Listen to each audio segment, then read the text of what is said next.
So we will start. This afternoon we'll be talking about special journals. Okay, so this is the last part or last topic no, that we need to take up for part one of the entire semester, no? Part one of the topics. So after this one, after the midterm, which you would have this Saturday, you will na have your partnership and corporation. Okay, so mag-parkour na ta next week after the midterm exam since we're done with fundamentals of accounting. So I wanted to close first part with the special journal since we're done with VAT, no? So I will close it with special journals. So I have here 1 month na transaction, no? Then we will record this one in their respective journals. Now, when you talk about special journals, usual na mo gamit ani or merchandising business, no? Because they have volumes of transactions. Okay, so I hope you read your book. So you have there a discussion of what special journals are all about. So just a recap, no, or a siguro article of what you have read. What are those transactions to be recognized in Tikuan? Diba, there are four special journals. We have the sales journal, we have the purchase journal, we have the cash receipts journal, and the cash disbursement journal. So what are those transactions to be recorded in your cash receipts journal?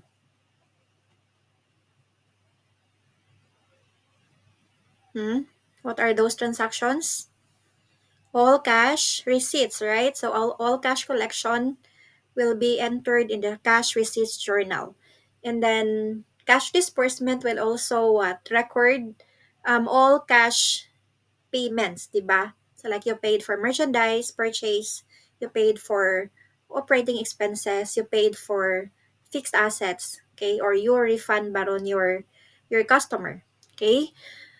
How about your sales journal? What transactions you are going to enter in your sales journal? You enter what? You enter in the sales journal unsa man? All sales on account, right? So all sales on account. And then how about purchase journal? Purchased an account. Okay, so all purchases on account should be entered in the purchase journal.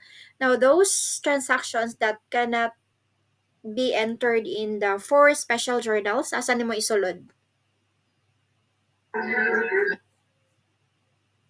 Record them in the general journal. Okay? So, katong dili mo fit or dili pwede i-record sa four ka journals, ka special journals, should be recorded in the general journal. Okay? So, let's start with this one. So, I have here a 1 month transaction for 2007 pa ni siya nga problem. Okay, so April 1 to April 30. So, let's start. So, we have April 1, purchase merchandise from Dora Enterprises on account invoice number 0071 terms 210 and 30. Cost of merchandise 100,000. Then, I separated already the VAT, no? So, this is not VAT inclusive. So, I separate na ko. So, this is VAT exclusive. So VAT is rather cost is 100,000, the VAT is 12,000. So no worry na kano as to um kuan pa you need to compute or just separate the VAT from the invoice price. So it's given na. So how do we record this one? Where do we record this one? Purchase journal. Okay, so record it in the purchase journal. So this is how your purchase journal looks like. Actually, you can maybe design your own purchase journal pero dapat provided with the kanang basic column or the minimum columns, no? So in our case, I have it provided here. The date, the supplier's column, the terms column, the charge invoice number, this is important, and the accounts affected. When you purchase merchandise on account, what should be your entry? Diba? It's a debit to purchases, it's a debit to input tax, and a credit to accounts payable. So it's provided here. So, unlike in the general journal, where in every time you enter or you journalize no a transaction, you need to debit the account and credit the account. In a special journal, you only have to place the account titles every column at once lang, no? So you're at your in your heading, and then after that you just have to input the data every time na a transaction. Okay, so this is April 1. So we have supplier Dora. Terms 210 and 30, charge invoice number 71. This is 0071. Then, una na to, dapat naka-provide siya, credit ba siya or debit, no? So, with debit purchases, with debit input tax, with credit accounts payable. Okay? So, that's it. Then, after that, next transaction is April 3. Malangan siya tayo. We have issued check number 00536 to Boots Monk in payment for rent for the month of May, 15,000. So, for the month of May. Then, this is to be recorded in your where? Cash disbursement. Cash disbursement. Okay, so in your cash disbursement, I have here provided na the columns. Nindutan ni siya i-color. Akong koloran na. So, you have the columns here.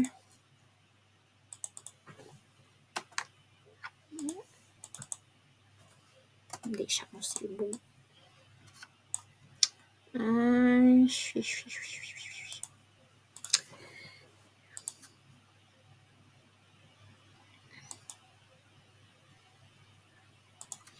Okay, so you have sa many mga columns. You have date, payee, check number, then you have cash in bank credit, di ba?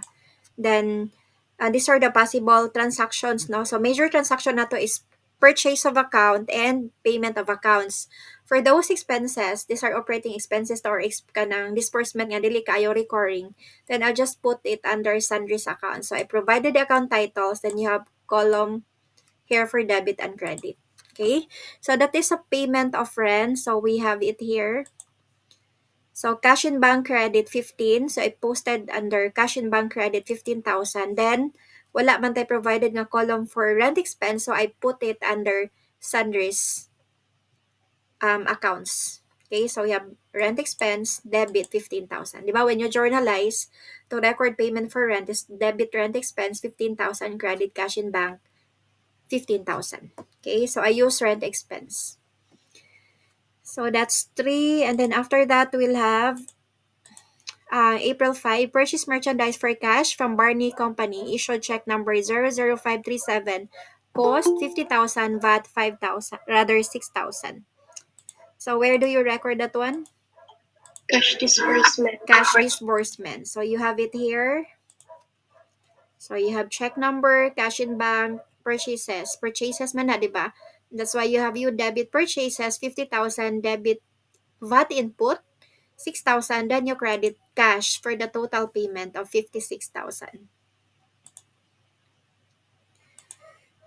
Then we have April 6, sold merchandise on account. Okay, so sold merchandise on account to Jego Company invoice 00100, terms 310 and 30, selling price 150,000, then output is 18.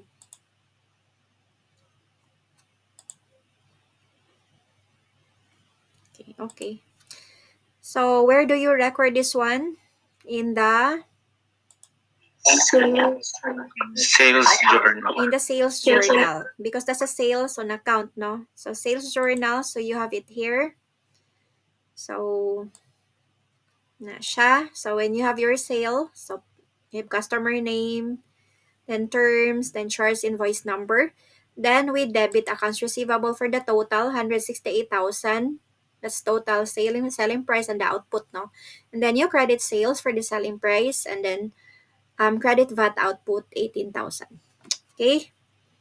Then next is April 8, sold merchandise for cash to NC Spider, issued OR number 001. Selling price 40,000, VAT 4,800. As I record, Cash receipts. cash receipts journal. Okay, so this is it. So when you have your sale, you debit cash in bank, So that's why you have 44,800 for the total. That's total selling price and the output VAT, no? So 44,800 you credit sales, 40,000 you credit VAT output, 4,800. Then we have 10. Paid the amount due on April 1 net of the cash discount issued check number 00538 as a record. Cash Gibayaran na to disbursement ni. Okay, cash. so it's a purchase pag April 1, no? So gibayaran na to ang April 1 nga purchase net of the discount because na siya discount nga 2%. Okay? So net of the 2% discount wala sa tayo related nga return. So discount ra tong makuhaan ni sa iyahang kuan gyud payable. So we have cash disbursement, this one.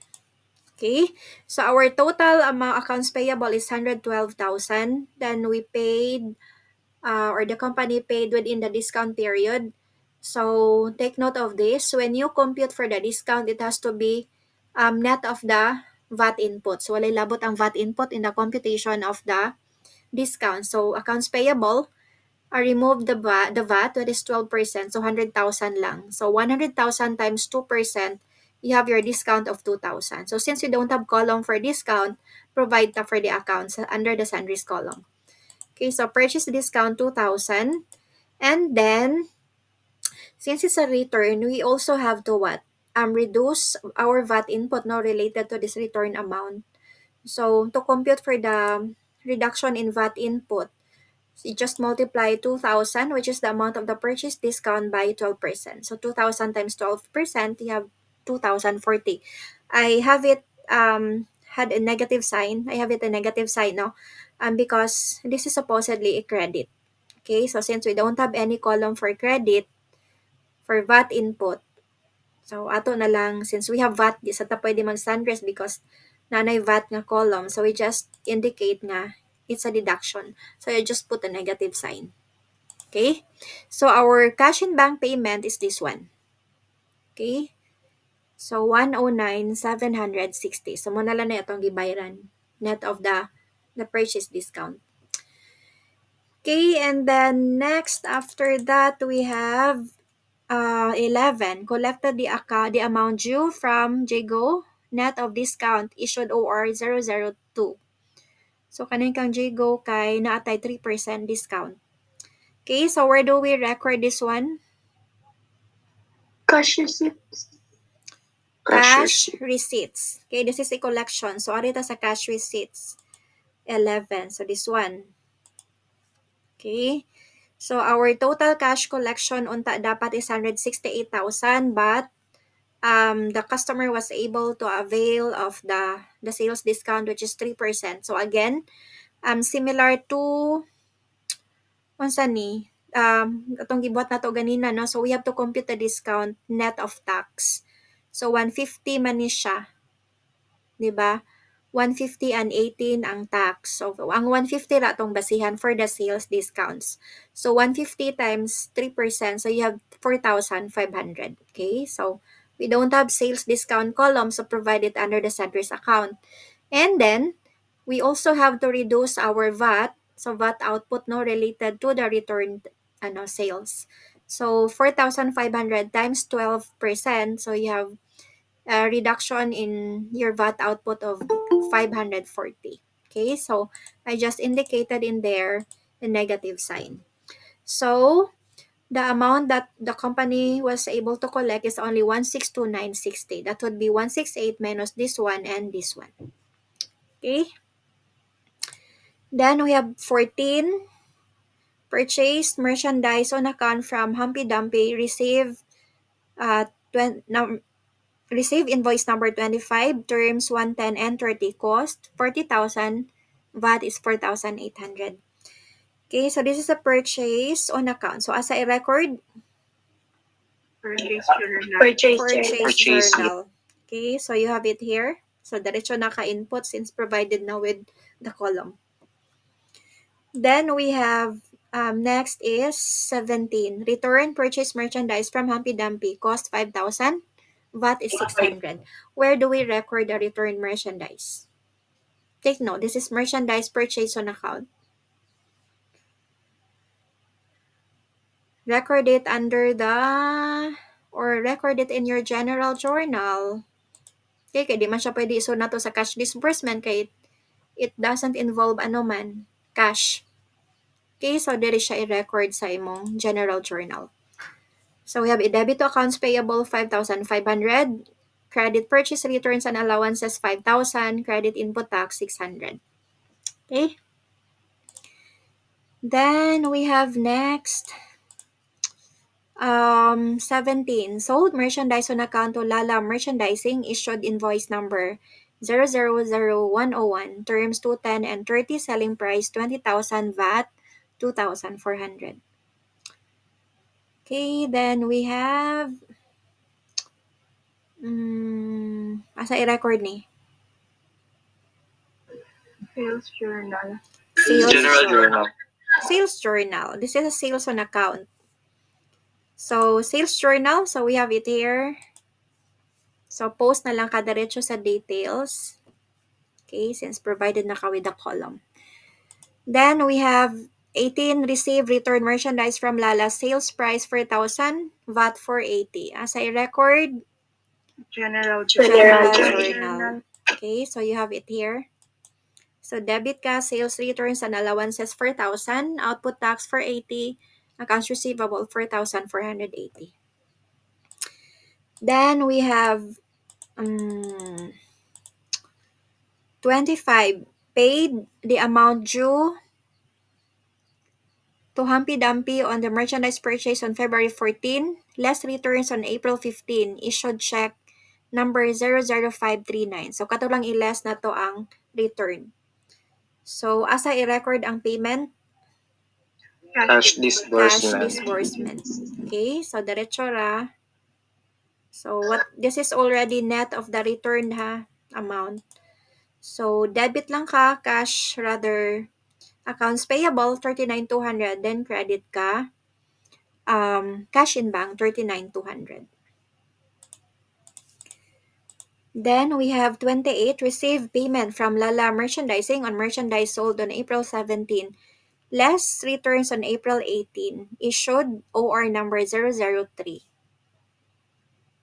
So where do you record this one? Cash Cash receipt. receipts. Okay, so this is cash receipts. So wala sa tayo problema na less returns lang. So debit cash in bank 7920, credit accounts receivable 7920. Ano na ang balance na to? Then we have 30, paid salaries of employees. So this is the net payroll. So this is your salaries expense. Salaries expense ninyo dapat ang gross. Then less all the withholding, sana pang withholding nyo? Withholding tax, premium, SSS premium, Pag-ibig premium, then we have PhilHealth premium, a total of 4,575. So net payroll is 30,425. So to record that one, asa i-record? Cash disbursement. Okay. So in the cash disbursement, since wala man ta nag-provide og column for your operating expenses accounts. So what I did is i-under lang ako sa sundries. Okay? So I just provided with the account title. So we have man tay salaries expense there. So salaries expense 35,000. Then we have this one, debit man ang salaries expense. These are to be remitted to the different agencies. Now, this is to be remitted to BIR. This is for SSS. This one is for Pag-ibig. And this one is for PhilHealth. So, if pa na nato ma-remit, then we have to recognize it as a liability. That's why we have withholding tax payable, SSS premium payable, Pag-ibig premium payable, and PhilHealth premium payable. So, enter the amount under the credit column. Okay? And then, of course, our cash in bank credit should be the net amount. Kana siya nga transaction, no? So, the net amount. So, 35 minus all the katong mga gipang withheld nga amount. So, this is na the one nga ma-receive sa employee, 30,425. Then, the last transaction is Rosie Rose, the owner withdraw 50,000 for her birthday party.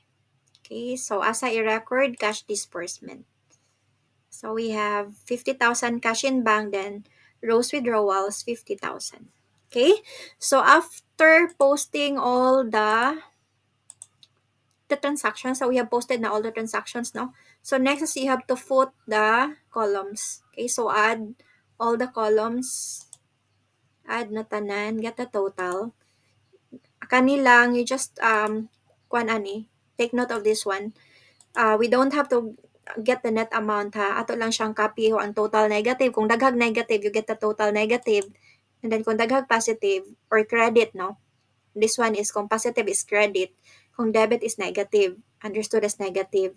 So kung there are two or more, you add all the credit amount. And then if there are two or more debits that you add. Okay? Because when you post this one, dili man nimo siya in-net. Individual nimo siya post to the VAT output account. Okay? So this one, you also have to add, so kani gihapon, no? Similar to your VAT output, ayaw lang gihapon i-net. So separate ang debit and credit. And this one I added, pero actually wala gamit, no? Because this will be posted individually man to their respective accounts. Okay?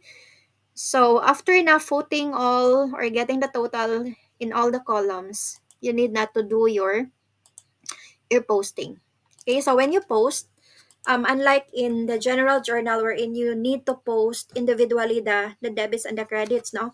In here, sa special journals kay, ang posting nimo kay ang total. So for example, sa imuhang sales journal baron, so you don't have to post individual entry.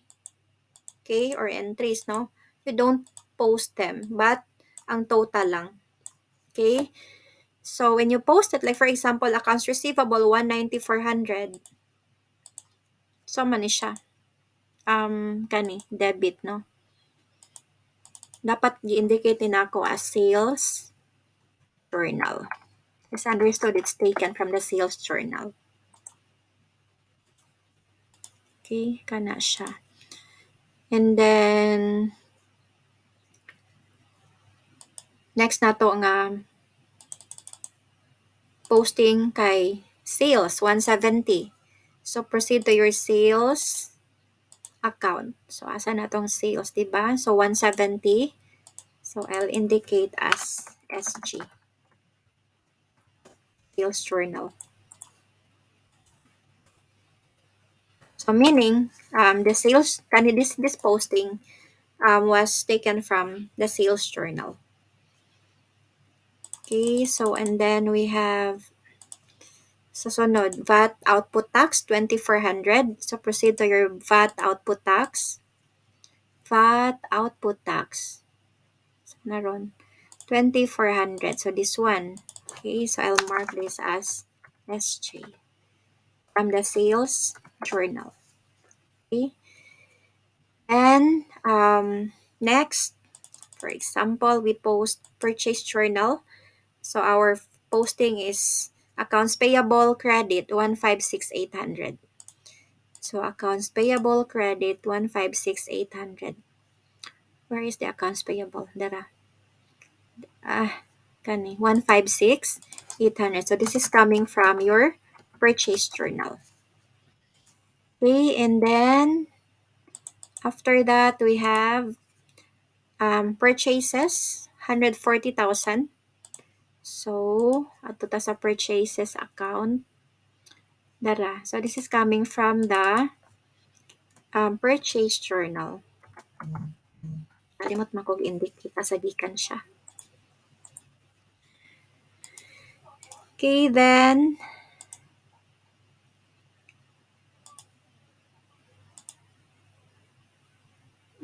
purchase journal. So we have VAT input 16,800 debit. So VAT input 16,800 kani siya. Amo ba kanina ko? Okay. 16,800 so from purchase journal. Are you following? Yes, miss. Okay, so we're done. We're done with this one. So, aring nasa sa cash receipts journal. So, our first posting is cash in bank debit 225,680. Cash in bank debit 225,680. So, this is coming from your cash receipts journal.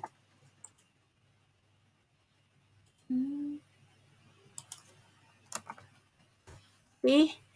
Then, next is sales 40,000. So, sales 40,000. This is coming from your cash receipts journal. Oops. Bakit? Ano nangyari? Ay, equal eh. Oh,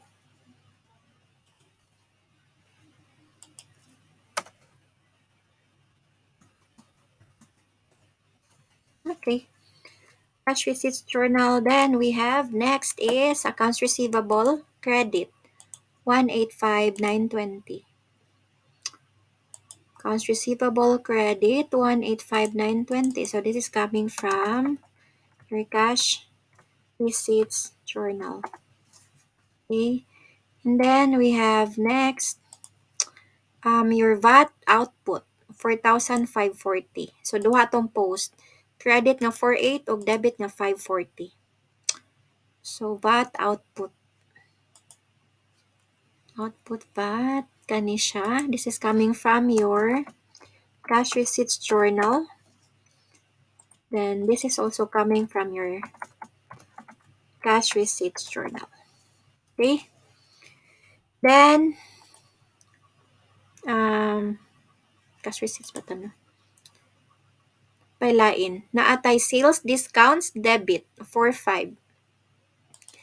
So sales discount debit debit cash receipts journal. Okay? Okay.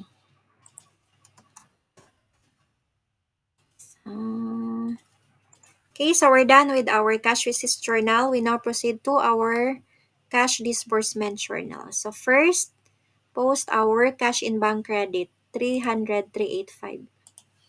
Cash in bank credit. Kani siya. This is coming from your cash disbursement journal. Okay. Then, next we have kani 50,000 purchases debit 50,000 purchases coming from your cash disbursement journal. Okay, then we have accounts payable debit 151,200. Accounts payable debit 151,200. So this is coming from your cash disbursement journal.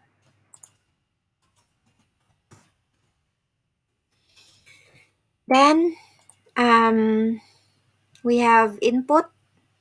So we have 6,000 and 240. 6,000 debit, 240 credit. Input. This is coming from your cash disbursement journal. And this one is also coming from your cash disbursement journal. Okay.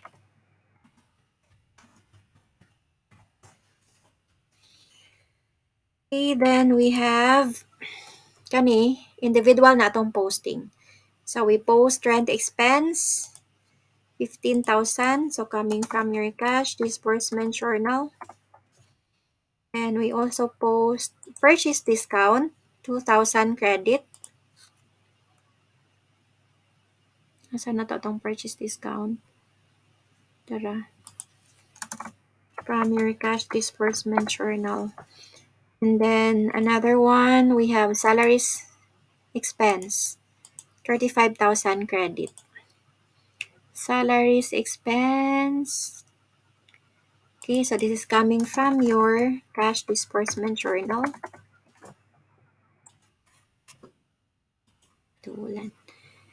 Then we have withholding tax payable 35. Saan na to? So this is coming from your cash disbursement journal. And we have SSS premium payable 525. SSS premium payable 525 coming from your cash disbursement journal. Then next we have Pag-ibig premium payable 250. So, marang gihapon cash disbursement journal.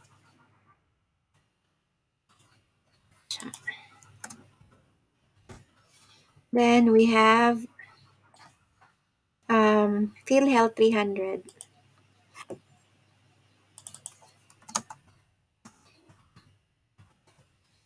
Then we have Rose withdrawal debit. Nasaan na to dara? From cash disbursement journal. Okay, so we're done with your disbursement. Then, after that, kani. Okay, so we have 5-6 accounts payable credit. Accounts payable 5-6 credit. This is coming from your general journal.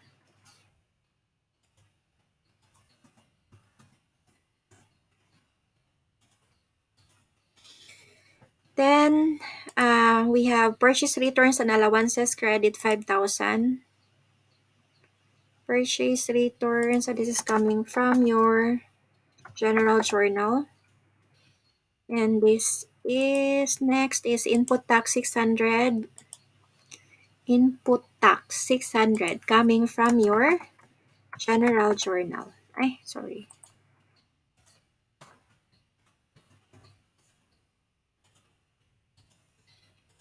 Then, next we have sales returns and allowances. Sales return, so coming from your general journal. Then we have output tax 480. Output tax 480. Ay, coming from your general journal. Then we have accounts receivable for 480. Coming from your general journal. Okay, so we're done posting. So that's how you post, no? If you're using special journals. So after that, foot naninimutanan. So the same process na sa itong ipangbuhat last time. So ipang post, then you have na the ending balances. Okay? So actually, sa itong tax mo niya itong balance. Then our input is this one. Can you see it? So dako ang output kay sa input. So natay VAT payable ani. Okay, so after that, though you're posting, okay, so post it to the, I'm sorry, manag-post man dahi. Foot and then get the balances, and then after getting the balances, prepare the post-closing trial balance. Okay, so this is now your post-closing trial balance. Okay, so you notice nga we don't have accounts receivable and accounts payable. So meaning, na-zero out na to sila. Kung kabantay mo, zero out na yun ta diri. 190, 400, 156, 800. So zero close account na ning AR ni mo og 80. So that is why when you post, wala na tay labot diri. So natay VAT payable nga, mo gini, natay VAT payable nga 2,220. So where did we get the 2,220? That would be the difference between your VAT output and your VAT input. So input is lesser, or rather output is higher than input. That is why natay VAT payable nga 2,220. Okay? So that's it. And then kutob na trial balance akong gi-prepare because I don't have data for closing. Do you have question?